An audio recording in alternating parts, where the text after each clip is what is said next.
You guys know this is Anyana-Kai, and this is part of Anyana-Kai University.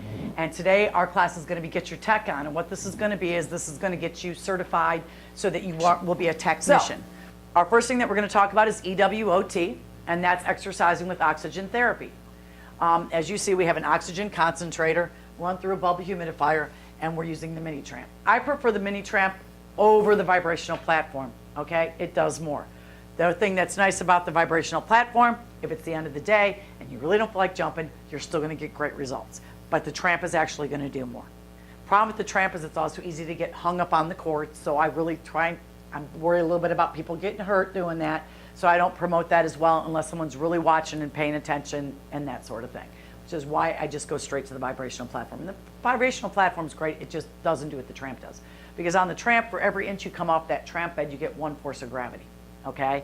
For every force of gravity that you get, that means every cell in your body is lifting 1 times its weight. So like, let's say that I jump, which I do at least jump 5 inches off the tramp. I'm just gonna do this for the sake of, like, I don't have a calculator here, my math really sucks. So, okay, I'm jumping 5 inches off the tramp, and I jump 2 times every second. So I jump 120 times per minute at 5 inches. That means every minute, every cell in my body lifts 300 times its body weight.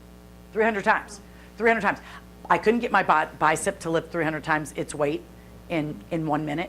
So the amount of exercise is great, but besides the fact that I'm going to get the conditioning benefit, okay, of jumping because of the forces of gravity, I'm also doing, it's like hot and cold. I'm going to compress and expand each cell. So it works like a hydrostatic pump. So it's going to pump blood and lymph in and out of the body.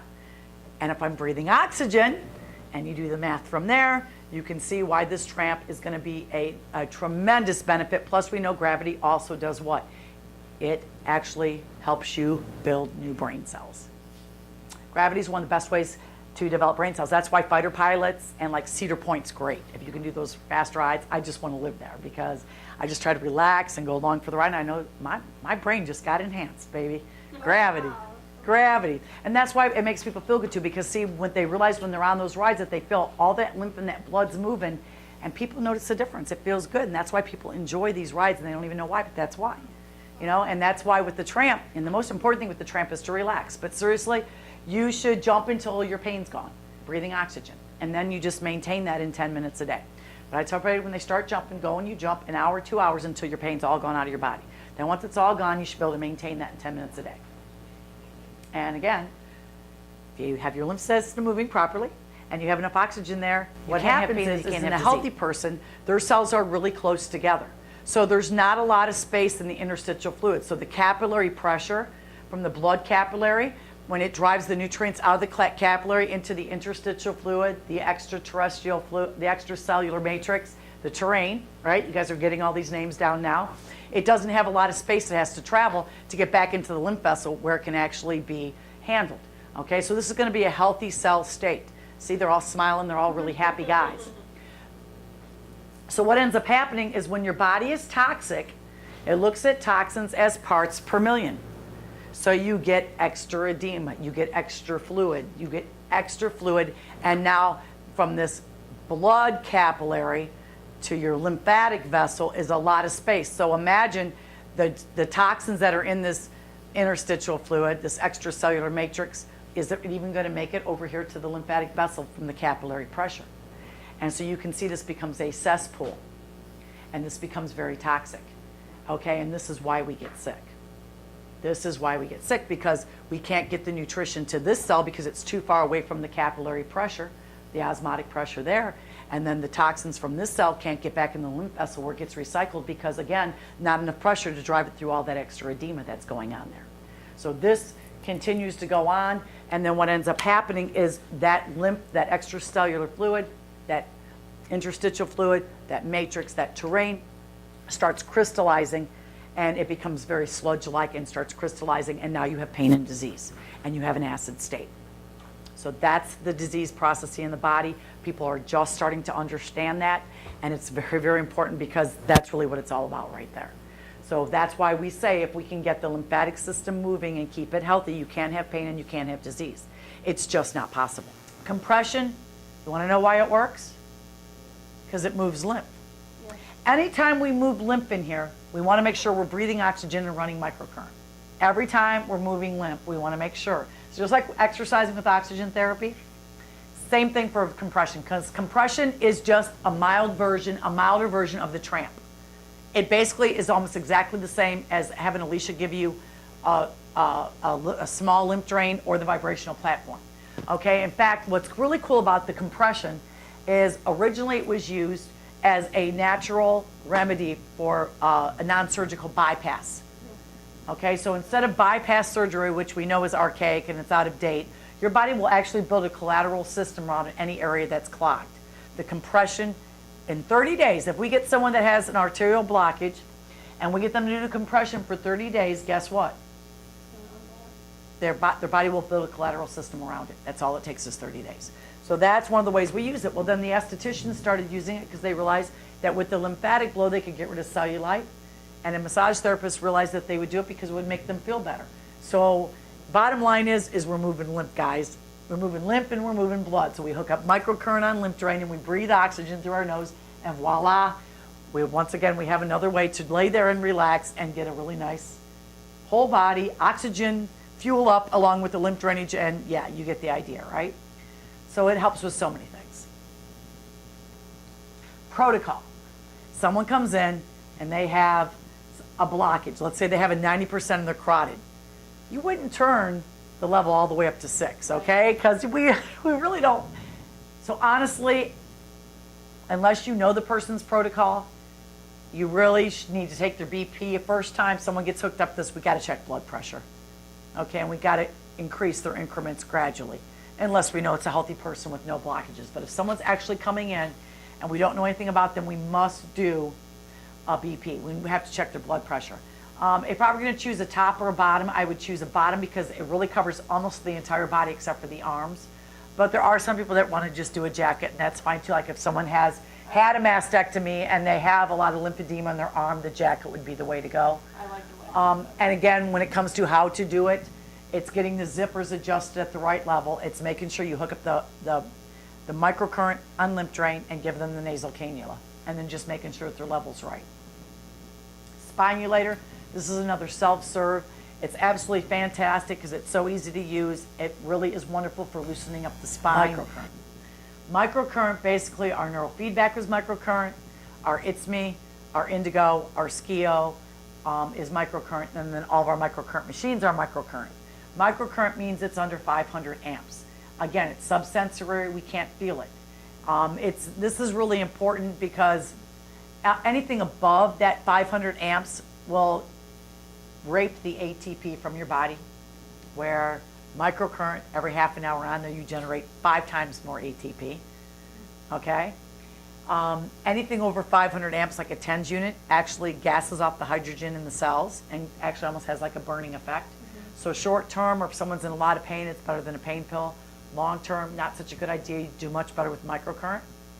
But what I love about microcurrent is it takes all cells and turns them back to P1. Now, everybody should be doing a backflip. Why is nobody smiling, jumping up, clapping, applauding? Come on, guys. P1. P1 is your stem cell decides it's going to become the retina of your eye. Very specialized cell. Okay? That's the first step in differentiation, it's called. P1 makes it the parent cell. It's the cell. It's the first cell division in differentiation. It's called P1, parent cell 1. Most cells can divide 50 times before that's the end. Their life expectancy is done. If you give me a cell and it still is at P49 point whatever and it hasn't reached its final cell division at parent cell 50 steps away from the parent cell, and I put microcurrent on it, I can turn that cell back to P1. Do you get what I'm saying here? We're talking about reversing degeneration and aging. Yeah. Totally reversing it back to P1. That's insane. It is insane. That's insane. Plus, we're going to generate more ATP. Plus, we're going to increase cell permeability. Why is that hard? Do you remember if I go back to those pictures where you have all that edema in the interstitial fluid, the extracellular matrix, okay, the terrain of the cells, whether it be in the intestinal luma or actually in the rest of the cells throughout your body? The problem is getting that nutrient from that matrix, okay, into the cell. Microcurrent increases cell permeability. It increases the protein synthesis. It helps the delivery of the nutrients and the toxins out. Plus, we actually have a frequency for everything on planet Earth. So if I want to zap Lyme's disease, I can set up for Lyme's disease and zap Lyme's disease and kill Lyme's disease with it. Or maybe I just want to regenerate your bone faster, or maybe I want to move your lymph faster. So we have many different ways that we can use it, but it doesn't matter what you're doing. As long as that machine is running and you're hooked up to it, you're going to increase cell permeability, you're going to turn your cells back to P1, and you're going to generate ATP. With neurofeedback, we're able to accomplish all these type of things. We're able to process it. We're able to put more gas in the tank to create. You may do it just to increase your IQ. You may do it because you know you really don't sleep very well, or you don't digest very well, or you are paralyzed from the neck down. So anything, if you can fix the brain, the body follows type of thing. So we just know that working with the brain, we can do a lot. It does use microcurrent to do it. But what's cool is we have a real time on the clinician screen. We have a real time EEG. Okay. So now hooking up neurofeedback. Okay. It's a process. It's self-regulation. And what the self-regulation does is it puts the brain back to proper function. It's a biofeedback, but instead of for the whole body, it's specifically for the brain. We're going to retrain abnormal brain patterns and allow us through operant conditioning. Operant conditioning, there was Pavlov's dog, which was a conditioned response. You ring a bell, the dog drools. Okay? Operant conditioning is you ride your bike and it's fun and you love riding your bike, so you ride it more and you get better at it. Operating. You're doing it while you're operating. So the other part of the neurofeedback that we have, you got to remember my system, we're using five different types of technology together. We're using the color of the lights. Each color is a certain frequency. Like I said, blue is theta. We're using how many cycles per second? That's a hertz. Like for instance, theta is between 4 and 8. So we're doing that many cycles per second with the light. Okay, then we're actually using the electrodes to put that frequency into the body with a low level microcurrent. But then we're also using operant conditioning. You can either choose for the movie to start and stop, or for it to get smaller and bigger, for it to fade, it's called. That's operant conditioning. The more your brain understands the information it's being fed, the longer the movie will play without stopping, or the more the movie will stay the right size and you can actually see the movie playing. It's a reward system. Far infrared sauna. Just so you know, there's very few true far infrared saunas on the market. I actually threw away tens of thousands of dollars of far infrareds because they wouldn't take them back, even though I could prove to them that they weren't giving me far infrared for more than a couple minutes at a time. I actually had to bring an engineer in and an electrician to design ours for us. So you are getting far infrared in ours. And the other thing is, with our hot tub and with our far infrared, you never want to get above 105 degrees, because anything above 105 degrees actually gases off your heavy metals and turns them into a methylated state, which makes them about 1,000 times more deadly. And plus, because of the gaseous nature, it rises and goes straight to your brain and nervous system and makes it really hard to get out. So we keep our hot tub at 105, we keep our far infrared above 105, and truly, far infrared frequency is somewhere between 0 and 100 microns. We want somewhere between 9.5 to 10 is going to be the most conducive for health. What's beautiful about the far infrared is it breaks down toxins into water-soluble and small enough molecules that we can eliminate them from the skin, thus taking the stress off the internal organs. But it also, at the same time, because of that 9.5 to 10 frequency that we're zeroing in on, we're going to get regeneration and we're going to get the benefits of detoxification simultaneously.